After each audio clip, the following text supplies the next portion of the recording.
All right, in this State of the Market video, we're going to talk about, is it better to rent or is it better to buy? And of course, we all know it's better to buy.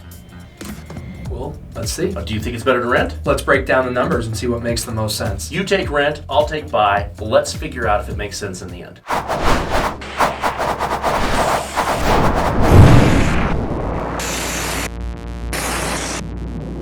All right, average rent, Fort Collins, $2,600 a month. Actually, we just pulled an example for the $2,600 a month. I don't know what the average is. That probably is close. I'll bet it's above that, though. Maybe a little higher. But let's take a $550,000 house that rents for $2,600 a month. All right. Let's go buy it under the current interest rates of 7.25%.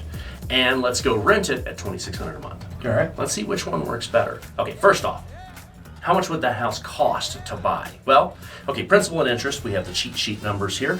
$3,565 a month payment, principal and interest. That's a ton more than the $2,600 in order to rent. Sure. And then you also have the property insurance differential on top of that. Yep. And then any HOAs in it as well. That's $333 a month on that particular property. So now we're way up there. Right, and you have the total cash out of pocket, which for that, we're looking at $32,500 up front. Which you wouldn't have besides a damage deposit in renting. So it's like I'm taking the rental side instead of the other way around. But let's keep going here. So we're looking at $4,000 a month for a purchase price. Right. With that amount down on a $550,000 house. Now the question is that a better deal than renting and shelling out $2,600 a month? So I say yes, that's a better deal. But from a cash flow standpoint, sounds like you're winning. Well, let's see. So about a $1,400 difference a month to own it versus to rent it. Bucks. Right. So if we did an average appreciation of 5% a year, which we've had 17% over the last year. We've had double digits above that for the prior 5, but it's going to come back down. We all know that appreciation rates aren't going to stay at 17, 15% in Colorado through here. So I think 5% is a very conservative number. I agree. Yeah. So we're looking at $10,724 more a year in your pocket.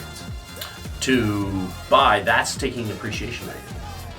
Right. So with appreciation, some drawbacks to appreciation is that I can't get to the money, right? I mean, that's not a savings account I can just go to the store and spend. No, it's not liquid cash. Right.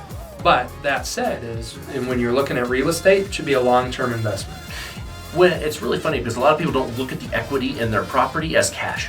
Because it's just something that's imaginary. They think it's going to go away at some point. It's kind of like the gains in the stock market. Oh yeah, that's great, but it's not cash in my pocket. And the nice thing about this area of real estate is that northern Colorado has been recession-proof, which is not necessarily true forever. But what we've seen is that prices go up and then they flatten out a little bit, and they go up and they flatten out a little bit. So that's pretty true. So if that's the case, and you can do a cash-out refinance, you can do a home equity line, then you can get to that cash. Now all of a sudden, that difference is putting an additional $10,724 in your pocket to buy versus rent. Mm-hmm.